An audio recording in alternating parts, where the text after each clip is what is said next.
Going through apologetics, we try to take a more practical look last week at some actual ways we will. We're going to continue that on for this week and probably next week. And then I think we might wrap up with looking at some actual situations and how then we would respond. But we'll talk through this one as we go.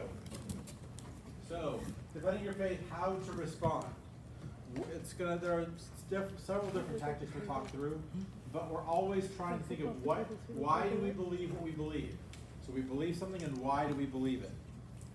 1 Peter 3:15 is our verse we've been reading each week. But in your hearts honor Christ, the Lord as holy.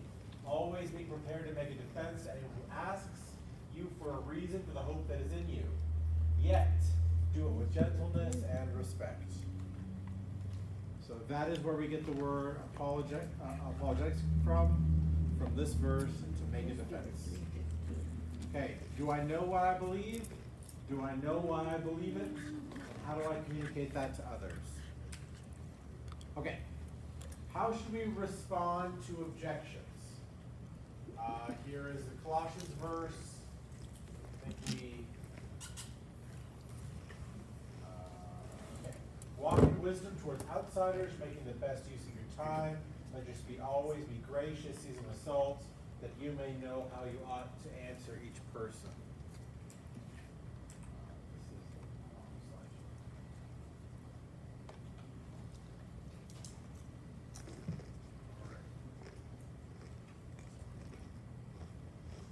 Okay. So recap from last week. Make the most of your time / theological triage. You remember what triage is?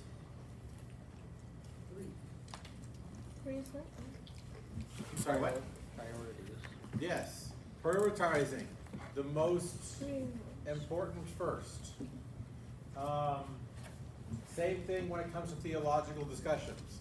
If we're speaking with a non-believer, it might be different than if you were speaking with a believer. Just like at a doctor's office, it will be different how they're going to treat your paper cut if you also have a gunshot wound or if you don't. We want to make sure that if we are presenting the gospel, they have objections, we try to keep it on gospel issues. Knowing how to answer is more important than knowing what to answer. We gave the idea you're not always going to have converts every time you present the gospel. But a goal we should have is to put a pebble in their shoe. Anyone remember what that meant? Irritate them just as bad as you possibly can. In a manner of speaking, absolutely. And love. Because Yeah, you and tell love. them something that's true, well, the more they think about it, they can't just dismiss it. You know, it's not, you just didn't make it up, it's like the pearl. absolutely, yes. You know, something that it seems very small, seems insignificant, but it can be a big nuisance. That tiny little pebble can really hurt as you walk down the road. You know, the Princess and the Pea, or any other analogy we want to have, something very small can make a big impact. So, battleship versus chess. Frodo. Remember, when we talk about battleship, how do you attack your opponent? Randomly. Randomly. How well does that work? It works okay for battleship.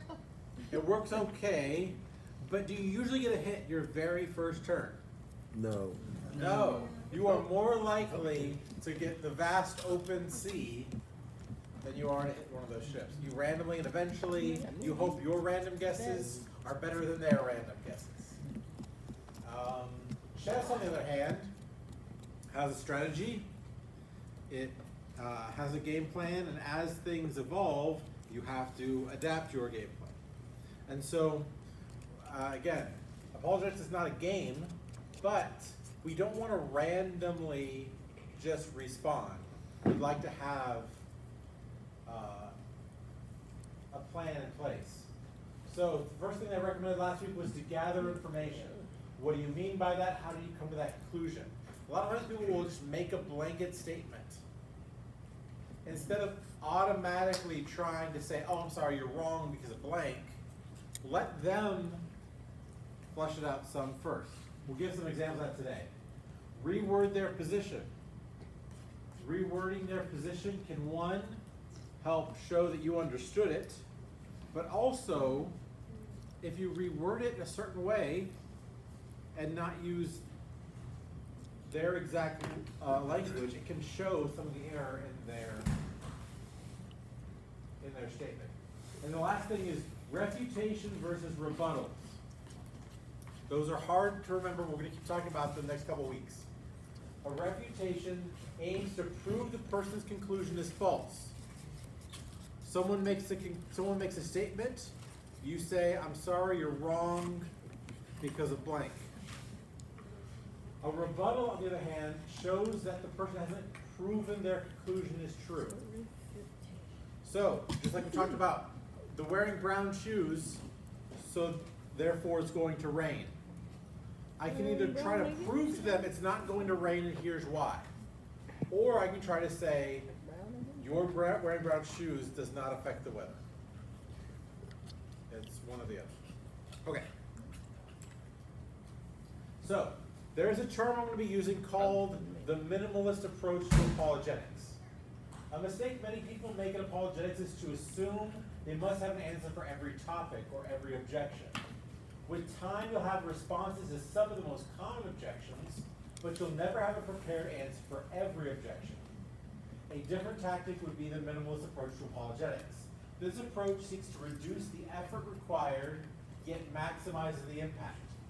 We're going to look at several tools we'll use for this. Okay.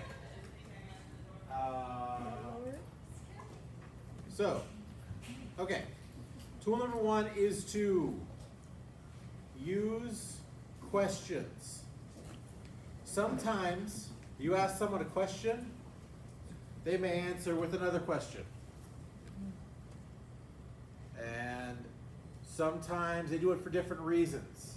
Here is an example of one of those times.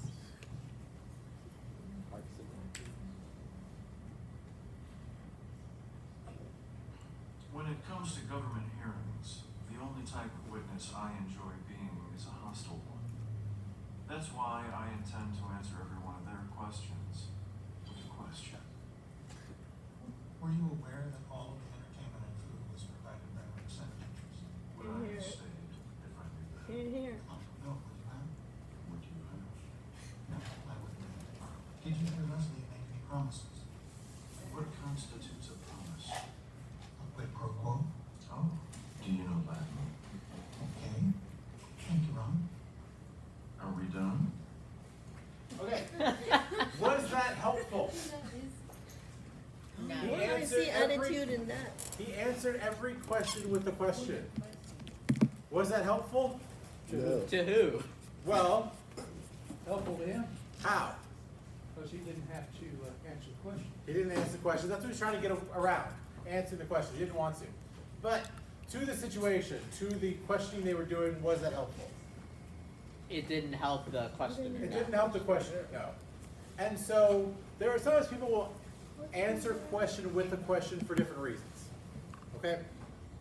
What's another example or a time She knows you know. someone asks you a question, you might respond back with a question? I know who that is. For clarification. For clarification. You legitimately don't understand what they're asking. Absolutely. Yes. If you're engaging in Socratic dialogue and you want to lead them down to your conclusion without making it seem like you're hostile. Okay. So, Socratic dialogue, that is actually a thing. And let's have R.C. Sproul explain that to us. Yeah, that video's not working for some reason. We'll actually get to that Socratic method in a second. Okay. So, there are 3 questions that I think we should remember. Some of you ever watch. Yeah, on Monty Python. It doesn't matter. So three questions to remember to ask. One, what do you mean by that? Two, how do you come to that conclusion? We're either going to gather information, we're going to reverse the burden of proof, or we're going to make a point. You can make a point with a question. And we're going to get to a second. Jesus did this a lot. Jesus asked a lot of questions. He often knew the answer to those questions, yet he still asked the questions. We'll show some examples in a minute. Is it better to tell a man his sins are forgiven, or to tell him to take up his cot and walk? Am I misquoting I that? don't know, which one do you think? So there was a video I skipped. It's talked about Columbo. Anyone remember Columbo? Oh, yeah. You mean the detective? The detective, yes. And I mean, it's pretty old. I have no idea how old Columbo is, but I've seen it. And so Columbo, like every episode of Columbo, it's different, but it's kind of the same. You think you don't know these? Do you know how Columbo basically solved his crimes? I'm playing stupid. He played stupid. He absolutely did. You are correct. And he kept asking questions. He kept asking questions. And if you watch enough Columbo episodes, if Columbo asks you more than like 2 questions, you were caught. Yeah, you are the bad guy. He kept asking questions and kind of revealing the truth eventually. Well, this is R.C. Sproul. He was a pastor, but he's also a philosophy PhD. And so he's really, he was talking about apologetics before apologetics was a thing. And this is him talking about the Socratic method, or dialogue. We've seen this exactly. Socratic method of discovering truth is the method of dialogue. He would engage people in dialogue and ask them probing questions.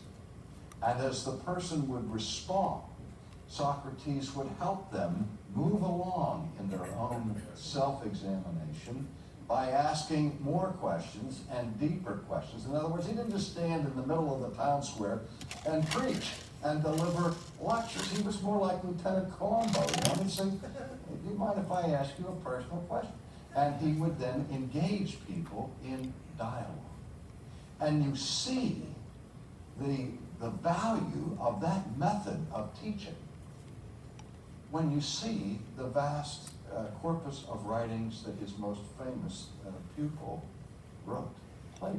When we think of Plato and his writings, what do we call them? The dialogues of Plato, where there's an issue that is introduced at the beginning of the dialogue, and then he moderates a discussion that goes on between representatives of different schools of thought. And then finally Socrates comes in to the dialogue and unravels the mystery of whatever issue it is that they are discussing. And so Socrates thought that by forcing people to think, he could move them from that superficial plane of sophism and get them into a more deep consideration of truth. He was, what we might say, the original paradigm of education. His goal was to educate.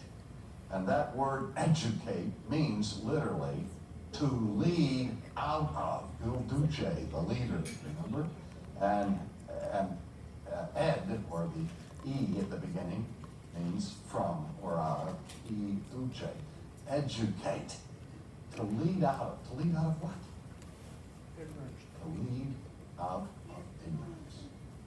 Well, Socrates said the very first thing that has to happen for any true knowledge to be gained, for anyone to ever become knowledgeable, to gain an understanding of virtue, and to truly be educated, was the admission of ignorance.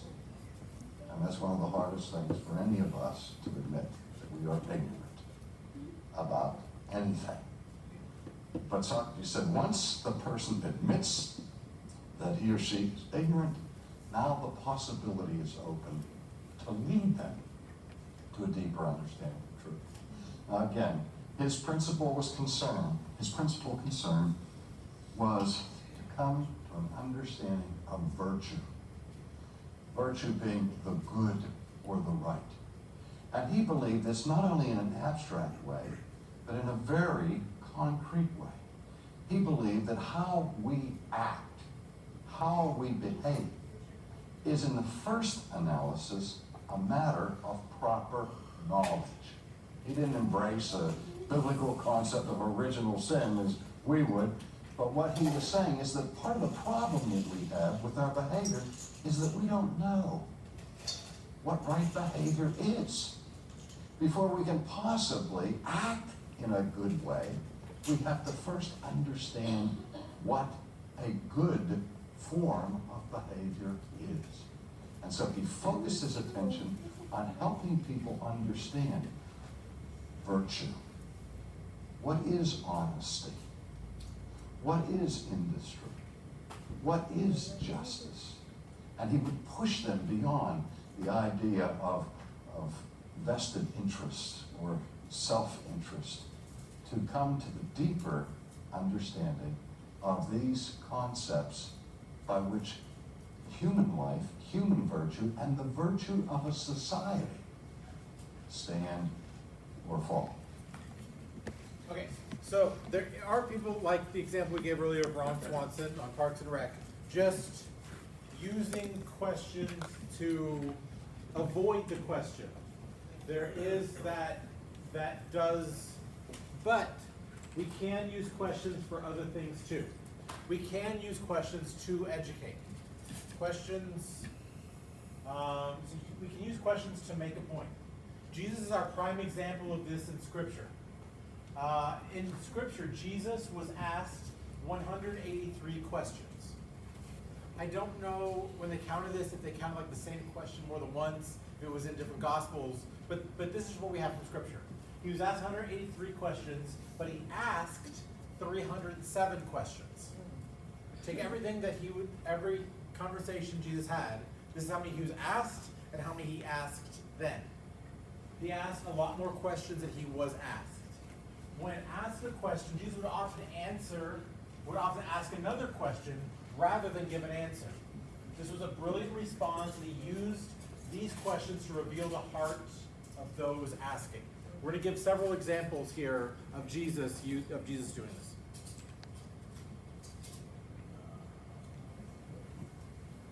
Okay, Jesus used questions when responding to a hostile audience on multiple occasions. An example of this is when the Pharisees publicly asked Jesus if it was right to pay the imperial tax to Caesar or not. This was a trap. The question they asked, they didn't actually want to know the answer. They wanted to trap Jesus.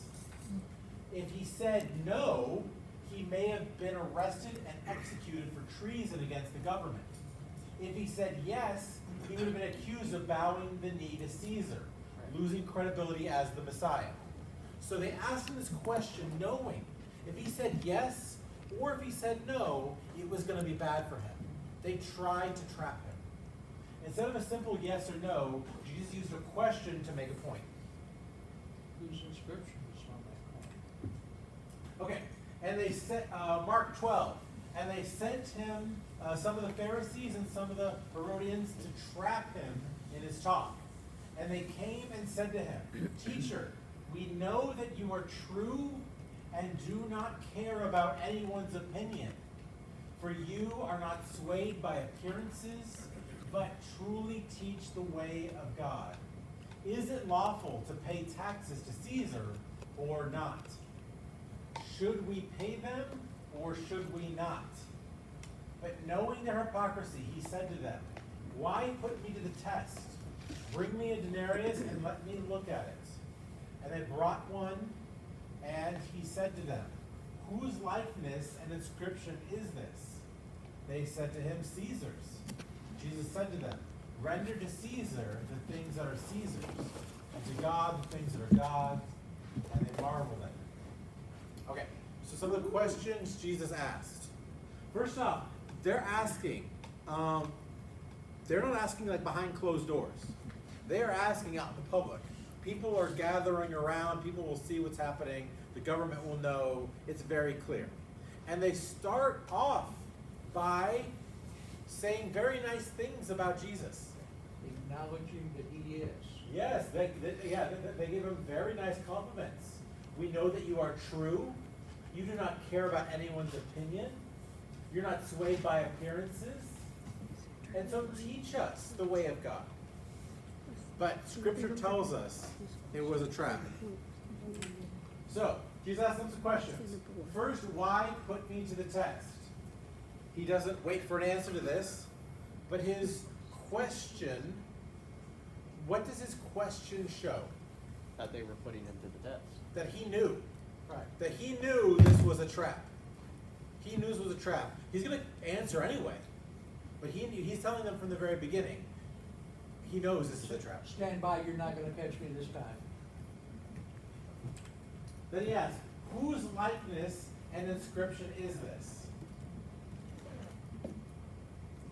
He asked them a question. Does Jesus know this answer? Yes. Yes, he does. So why ask the question? Why not say, hey, Caesar's on the coin? Why do you think asking it as a question instead? Socratic method. Socratic method. Yes.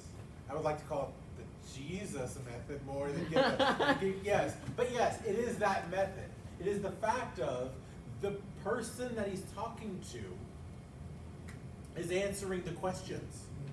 They're not just hearing a lecture. Right. Like here's what's true. Because someone could come up to me, I could tell someone the gospel. They could say, well, but Christians are hypocrites, so God must not exist. I can go into a lecture and tell them exactly why God exists. I can give them, Thomas Aquinas' arguments. I can go on and on and on.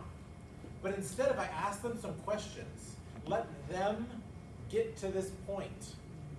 And I already know the answer to the question I'm going to ask, but I'm having them be part of the answer. So rather than revealing the truth to them, you're causing them to have to discover the truth. Absolutely. Yes. And I actually think this is where, the Socrates believed everyone had all the knowledge already in their brain, and you just had to kind of reveal it. Like a teacher didn't actually teach anything. He just, illuminated what you already knew. Amen. But yeah, so it's a little different, but it's the same basic process. Whose likeness on the scripture? Jesus knew this, but he asked anyway. He asked them, they gave him an answer, and Jesus very clearly said, well, give to Caesar the things that are Caesar's, give to God the things that are God's. And let's talk through that answer. So Jesus makes an argument with this question. If something bears an image, then one, it rightfully belongs to that person, and two, we are living in their kingdom. So let us consider the implicit point being made by the question. If an image points to a kingdom and informs us a king over it, then the question in the mind of his audience should be, whose image is on us? This image is on the coin, it belongs to the image bearer. But whose image is on us? If we bear God's image, then by the same line of logic, it should follow that we live in God's kingdom, and thus we must be to God rightfully belong to him. And so we are rendering to Caesar what is his. We also must render to God what is God's. Okay, there are a lot of examples of Jesus' questions. I've got a few on here. We'll just go through a few examples. Here's another one from Luke. And behold, a lawyer stood up to put him to the test, saying, Teacher, what shall I do to inherit eternal life? He said to him, What is written in the law? How do you read it? And he answered, You shall love the Lord your God with all your heart, and with all your soul, and with all your strength, and with all your mind, and your neighbor as yourself. He said to him, You have answered correctly. Do this and you will live. And the conversation ends. No. But he desired to justify himself, said, And who is my neighbor? Jesus replied, A man was going down from Jerusalem to Jericho, and he fell among robbers. And has anyone ever heard this story? It's a bit of an obscure Bible. No. It's a very common Bible story. What happens? The man fell among robbers, and he got help by the first Jewish person he saw. No. What happened? He first guy Not a passing by. Samaritan. Yes, the priest passed him by. Yes, he got passed by and passed by. Eventually, he didn't die. Somebody helps him. Who helps him? Samaritan. A Samaritan. This is a parable of the Good Samaritan. So then, jumping down to verse 36, which of these three do you think proved to be a neighbor to the man who fell among the robbers? He said, the one who showed him mercy.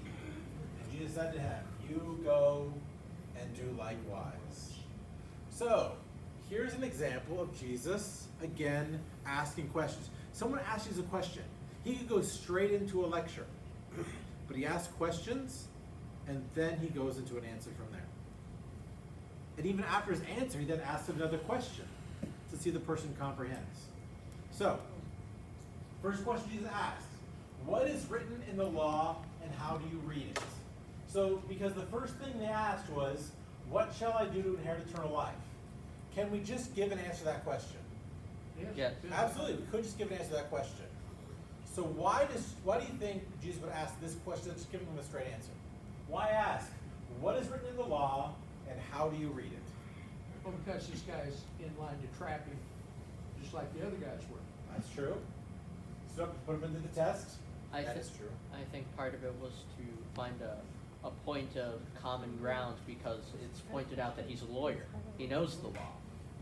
So he's using that to his advantage by questioning him on his home ground. Absolutely. And how do you read it is actually a pretty good question too. Because, someone asks, oh, well, what do I have to do to heaven? And I was like, well, what do you think? I said, oh, you have to be a Christian. Okay, great, good. Conversation over, let's go home. But what does that mean? What does that mean? Because to be a Christian means to me, maybe very different than what someone down the street thinks. Oh, well, I give money to the church, I guess, and I come on Easter, so therefore I'm a Christian. Or my parents were Christians, therefore, what does being a Christian mean? So not only asking him, what's the answer, but how do you interpret it? Those are both very good questions. And now let's talk about the answer. What answer does the man give? Deuteronomy answer. He knew the law. Ty's absolutely right. This guy knew that he had the textbook answer. You shall love the Lord your God with all your heart, and with all your soul, and with all your strength, and with all your mind, and your neighbor as yourself. He doesn't even have a question on that first part. Oh yeah, no, I got that down. Love God with all your heart, soul, mind, I got that. But the neighbor part, I'm not sure about that. That should already be a red flag. But he continues on. So then, Jesus goes into the story. He tells us the story of the Good Samaritan. After the end of the story, Jesus asks him, which of these three do you think proved to be a neighbor to the man who fell among the robbers? Does Jesus know the answer? Would everybody, even probably children listening, know the answer? Absolutely.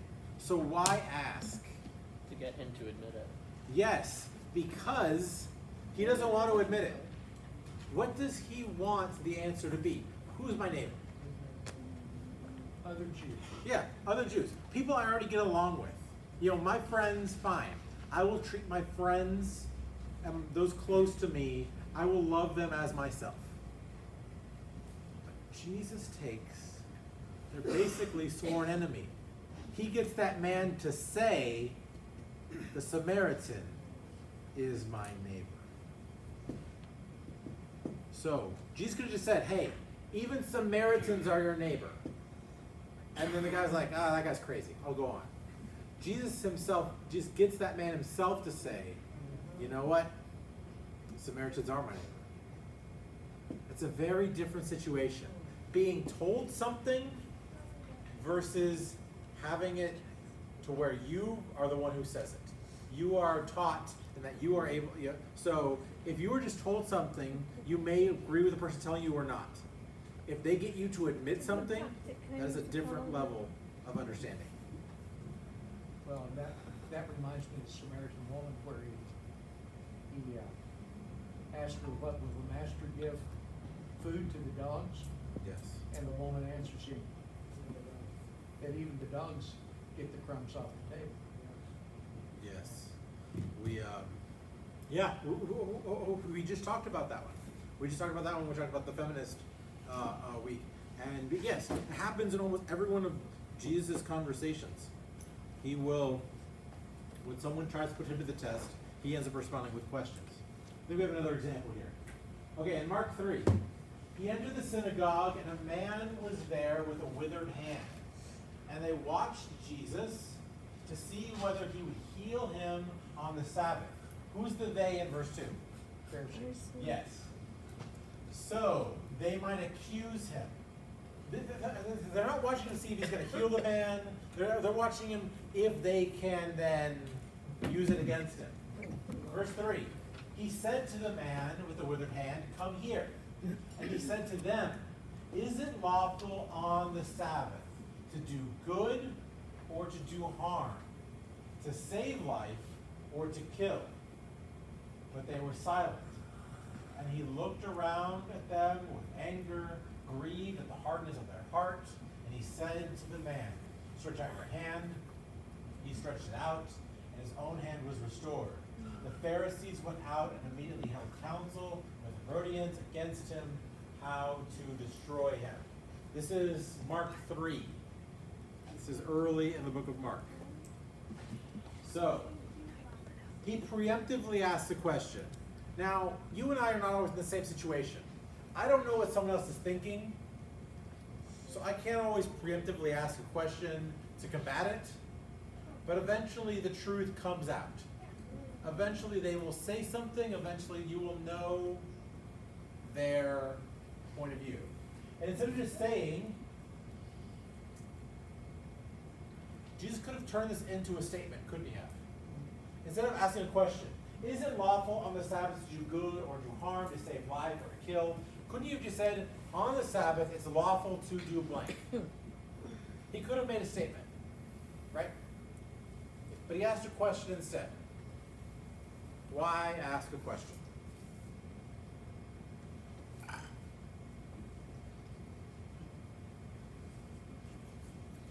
Sure. Pastor, what do you think? Answering a question with a question. I'm already regretting my. This week and next week we're going to talk about things called logical fallacies. Logical fallacies is like the most fun part of philosophy, because philosophy is already a lot of fun. I got to tell you this. You go to college, you go to philosophy class, it's going to be fun. But the most fun you're going to have is logical fallacies. But the problem with that is when you start teaching logical fallacies to your children and how to spot them, they're going to start spotting them when you use them. And it's, and you're That's why I don't talk to my children anymore. But, okay, so why ask this question? Oh, what do I think? Thank you, Ty. Because there is an answer to this question, right? It's not a rhetorical question. They don't answer it. But it's not rhetorical. Is there an answer to the question? Yes. Yes. But if they admit the answer, Then Then why not set anybody free to heal anybody on the Sabbath? right, they don't want the true answer to be true. So instead of admitting to it, they don't say anything. You either give the right answer and you lose your position, your feeling of superiority. You give a wrong answer and you're wrong, or you don't answer at all. That's what they do. He puts them in the hot seat. He puts, okay, guys, answer this question. And they can't. They know the answer, but they're not willing to admit it. They would rather be angry at Jesus than know the truth. Then admit the truth. Than to lose face Yes, in front of. absolutely. So we asked them a question for this very purpose. He knows the answers to the questions he's asking.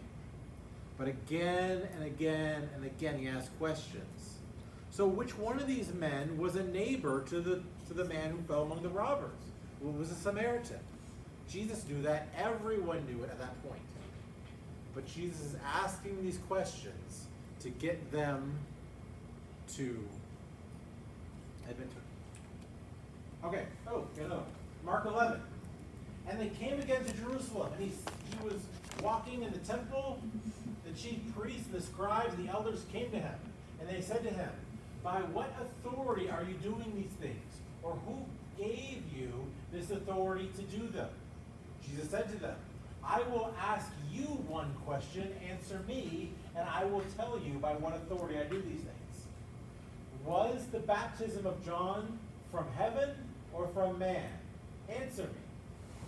And they discussed it with one another, saying, "If we say from heaven, he will say, 'Why then did you not believe him?' It's a trap. But shall we say from man?" They were afraid of the people, for they all held that John really was a prophet. So they answered Jesus, "We do not know." And Jesus said to them, "Neither will I tell you by what authority I do these things." So, Jesus actually makes a deal with them. They come up and they ask Jesus a question. Again, this is not just asking a question for knowledge. The men that came up to Jesus, they were doing so publicly. This is where people would be gathered. You start seeing these religious leaders come to Jesus and have a conversation, a crowd's going to form. It's not like behind closed doors. They're trying to ask Jesus a question to get him to admit something. But they ask him a question. He tells them, "I'll answer your question if you can answer one of mine. You answer this question first, I'll give you the answer you're looking for." Riddle me this, man. Was the baptism of John from heaven or from man? There's only two choices to that question, right? It's a 50-50, you either say one or the other. You only have two options.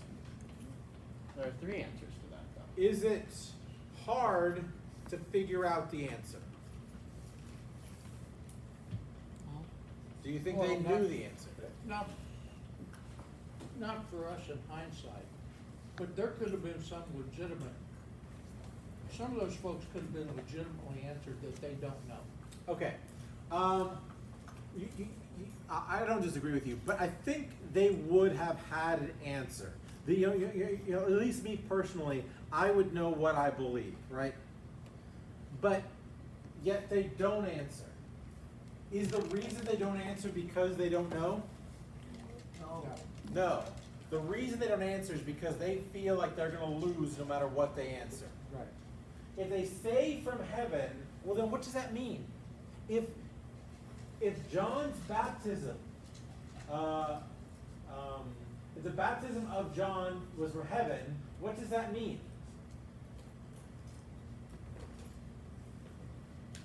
Well, it would mean that John was right.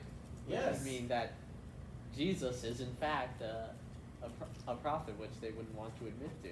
John was right, and absolutely, they don't want to admit that. But if they say it was from man, well, then why don't they just give that answer? They don't want to admit it was from heaven. Why not just admit it's from man? Because they don't want to get attacked by everyone there who Because side they're with John. afraid of the crowd. So they don't answer the question. And so Jesus then doesn't answer their question. Ha.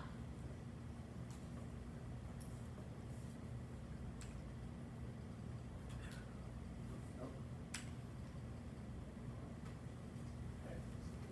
151. Look that up, Jackson. Tell me how to fix it.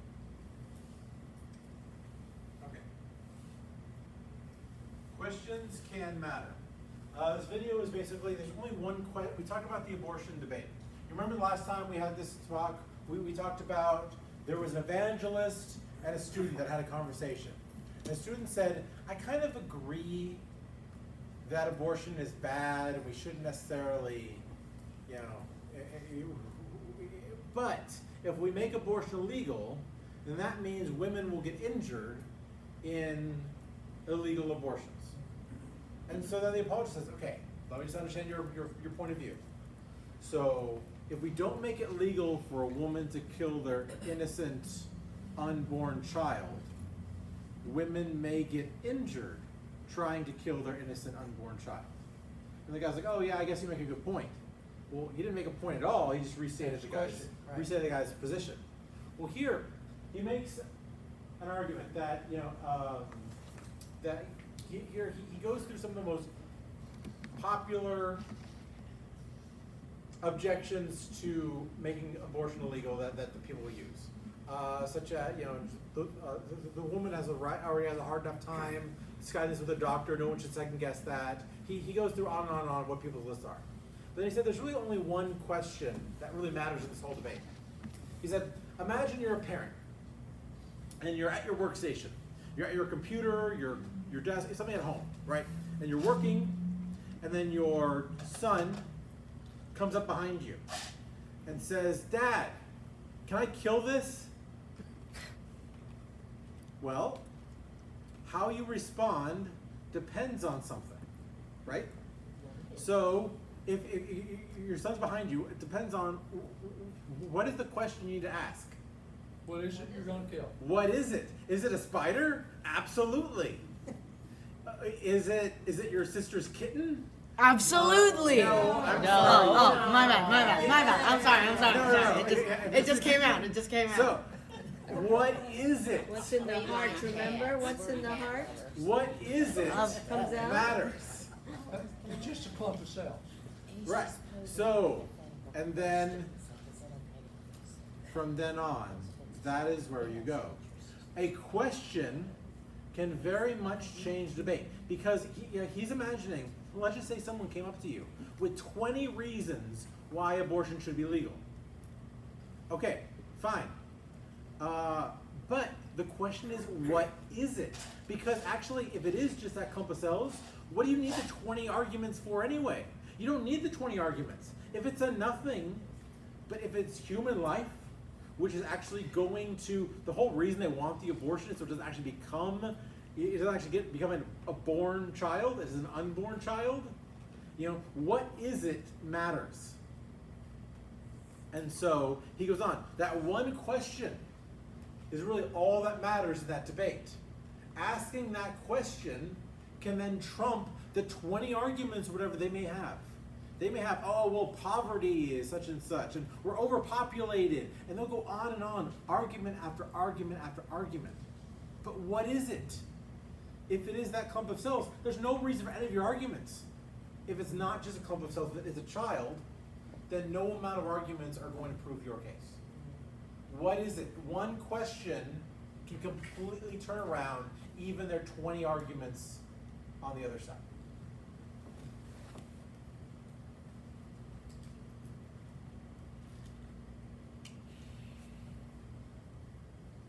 Okay, there's a couple other techniques. We're just going to briefly talk about them now. The first one was to use questions to make your point. There's a couple other that we've already talked through before, which we can go over them quickly. Rewording the position to expose the problem. There are several ways rewording a position can expose its error. Rewording a position can remove the fluff and bring the focus back on the main point. This happens in the abortion debate a lot. You'll have someone make an argument, but they'll make an argument by saying, there was a person and she was in blank situation.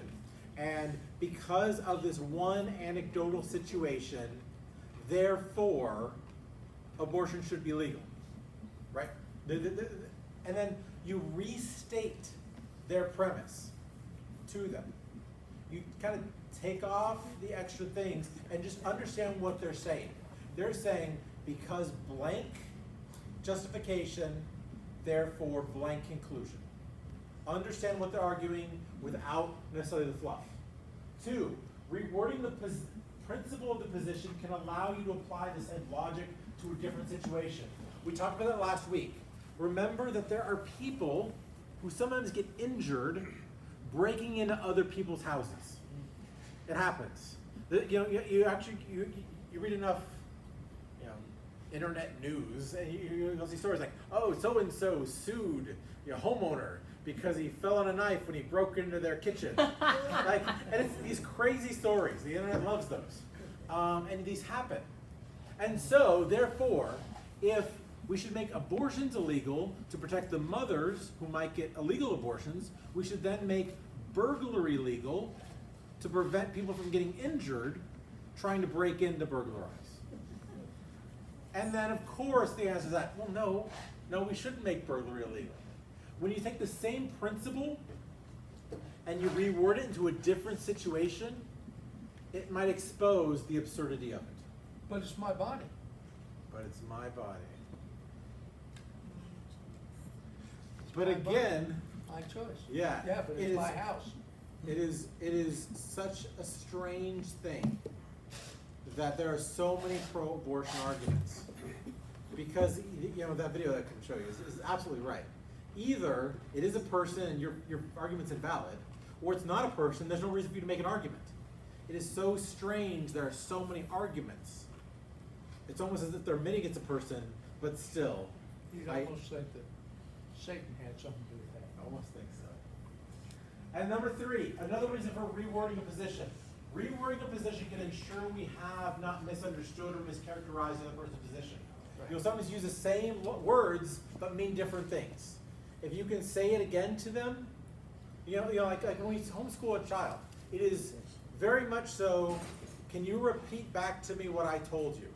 Because you just kind of see these eyes like glazed over. You have no idea if anything's computing or not. So you ask them, okay, what did I just tell you? And then see if they can give it back to you. Or, you know, make sure I understand what you're saying. This is going to help the situation. Because also, I'm not doing this to win. The point is not to win. The point is to show the person their objections against Christianity and against God are unfounded. It's not Winning is an correct. added bonus. Okay, so we're gonna need a couple Let's more get that weeks from for somewhere. Tim. But, Come okay. right honestly, huh? You know, We're almost done. We're going to talk about one more. Emphasizing the rebuttal. Remember we talked about refutations versus rebuttals. Yes. When taking the minimalist approach, there will always be an emphasis on the rebuttal over the refutation. Yes. We made that argument last week, but we're considering the following reasons why as well. The pressure is on them, not on you. This is important. With a rebuttal, you're not trying to show the other person they're wrong. You're just trying to show them the other person hasn't proved that they're right yet. Each rebuttal you provides puts the burden of proof back in their court. This should cause them to reconsider the rationale and place the pressure on them instead. Again, when it came to the brown shoes and the rain, all you have to do is show them they haven't proved their point. Not that they prove it's not going to rain today, just that they haven't proved their point yet. Okay, and then we're going to go through this one a little bit. Discernment, neither refutation or rebuttal. Sometimes people will make a statement that they haven't actually even made a conclusion yet. Suppose you speak with a non-believer, you witness to him. His response is, Christians are hypocrites. How do you respond? number 3. So, there's a couple different answers here. The minimalist will say, okay, go on. What do you mean? Christians are hypocrites? So, go on. Finish that thought. The mostly minimalist, sure some are, but how does that prove there is no God? 'Cause that's really what they're saying. Christians are hypocrites because, you know, so God can't really exist. Or the sassy minimalist, sure, and some atheists are hypocrites. So what? or you can even go really sassy and be like, yeah, but we have room for one more, so come on. Oh, And so, these are all answers you can give, but the real question is, go on. Someone says Christians are hypocrites. You automatically want to jump in and try to defend your position. But they haven't even made an argument yet. All they just make a statement. I would just agree with that and say, so what? There's no conclusion here. So, if the claim does nothing to advance their position, there's nothing really for you to respond to. Many times they make a statement, they expect you to connect the dots for them. That's their responsibility. We're going to give you examples in a second. So let's look through a possible conversation between an atheist and an apologist, but we'll talk through the conversation as it goes. All right. So, atheist. But how can you believe in God when there's so much evil in the world? This happens, right? Evil in the world. So here's a thing I would actually do that they don't do here in this conversation. What do you mean by evil? Okay, Because if you ever, again, go to philosophy class, you might hear about a thing called the problem of evil. I had a class on this at Texas State. The problem of evil. If God's all good, all knowing, all powerful, how is there evil in the world? And what they mean by evil, they're not talking about the devil. They're not talking about sin. They're talking about pain and suffering and bad things. You know, a sticker in my shoe. So you'd ask, what do you mean by evil? Right. That's what I would ask. If God is real, then why don't I have a girlfriend yet? That's an argument I've heard before. Yeah, but I would say God is real, and that's why you don't have a girlfriend. So, It's not your time. this is their premise. But how can you believe in God when there's so much evil in the world? Okay. Are you saying that if evil exists, then God cannot? Rewording the position for clarification. Right. Okay? We're just restating their own premise for them to make sure we understand before we respond. We just reworded what they've said. Are you saying if evil exists, then God cannot? It's a loaded question. Yeah. Yes, that's what they're saying. Okay, so now at least we know what they're saying, so we can respond from there. What makes you believe that? Okay, but explain. Like, how do those two things go together? How does that happen? It's on them to explain this. Well, it's just that. If there is a loving God, there shouldn't be any evil. Why not? They have not explained their... This is a conclusion, but there's no justification for it yet.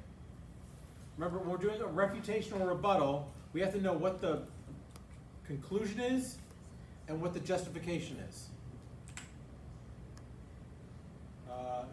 So when we ask them why can't God exist and evil exist? Because he's all loving. Well, you just said that. Nope, wrong way. Okay, so yes, you're okay. And he wouldn't want there to be any evil. Again, why? He's not making any forward progress. So you asked him to clarify. Well, because he's all loving. Oh, you just said that. Should be going in circles. This seems to be going in circles. Circles. Let's remember that. Logical fallacy. Logical fallacy. That's what we call foreshadowing. Okay, so how do you respond? Other than go on. In other words, they just feed off All you. they've been saying is the whatever same you're thing saying. around. So they're saying if God is all loving, there wouldn't be evil. Why?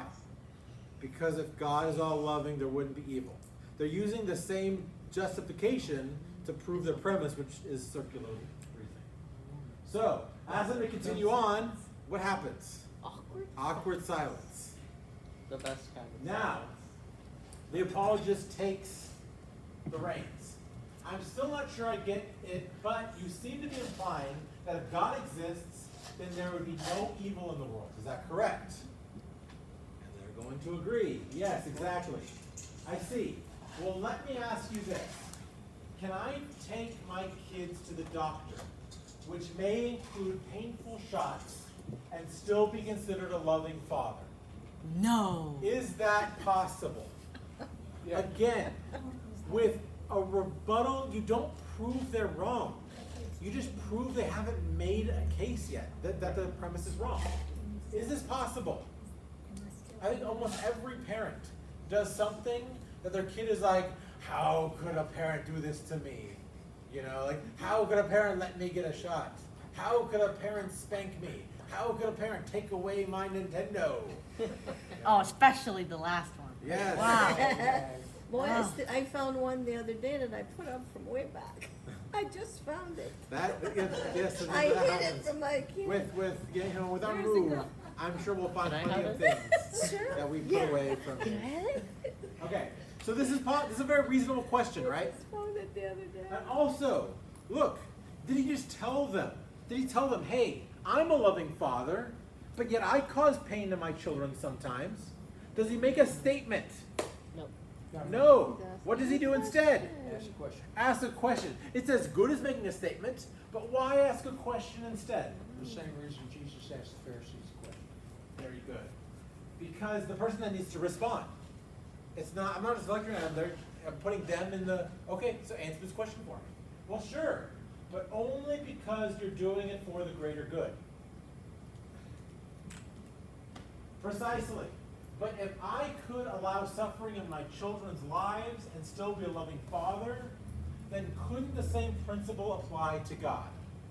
Again, I'm not proving that anything. I'm just proving that their premise is bogus. They've not made their. They have not made their argument.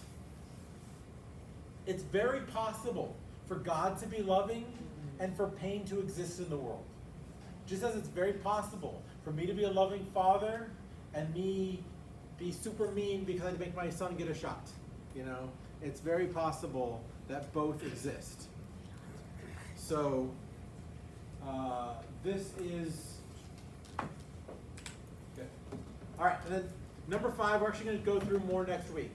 We're going to cut it off here, but logical fallacies. This is going to be fun. This is the most fun part of philosophy, and I love philosophy. So we'll talk about this more next week. There's a lot of logical fallacies, and it's really, when you can start spotting them, it's going to help you a lot. But a logical fallacy is an error in logic or reason, and as such, could never justify a claim, position, or argument. Logical fallacy is a big topic, which we'll cover more next week, but for now, let's look at one type of logical fallacy, the one from this conversation, circular reasoning. Circular reasoning is when a reasoner begins with what they are trying to end with. We see this a lot, very much in like carbon dating. Rock formations are dated by their fossils, but then fossils are dated by their rock formations. But then rock formations are dated by their fossils. But then fossils are dated by their rock formations. But then rock formations, and around we go.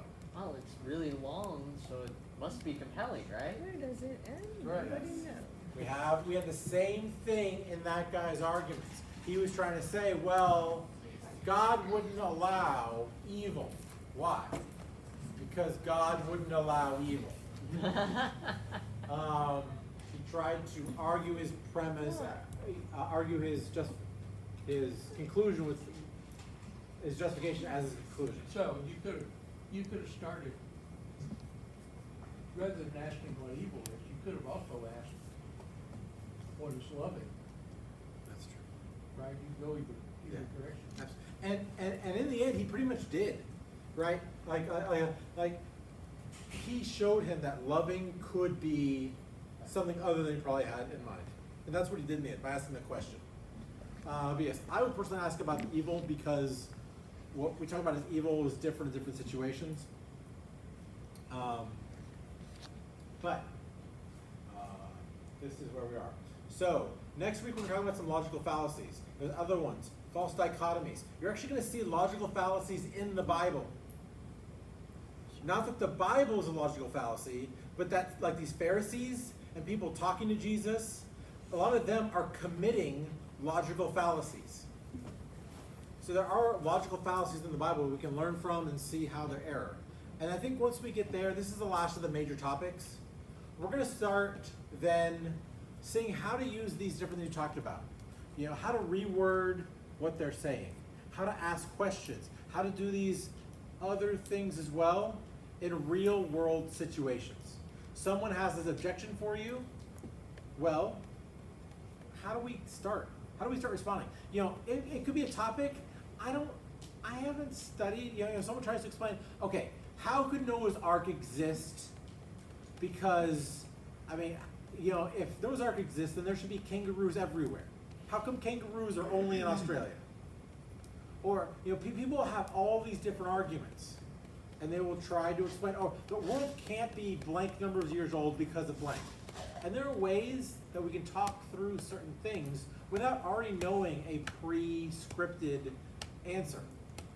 You don't have to have a script for every situation. How do we then, and how does this, how we're going to use this in apologetics going forward? Well, and these questions that we're gonna ask, you could be, it might not be that you're trying to make an arguing point. You might really wanna know. If somebody said, Well, tell me more about that. How did you draw that? Yeah, absolutely. But again, we with like our theological triage, it's easy to go off on a tangent. Right. To talk about kangaroos after witnessing to someone. How do we keep the main thing the main thing? How do we not ignore what they're asking us, but also not, okay, he finally believes me about kangaroos.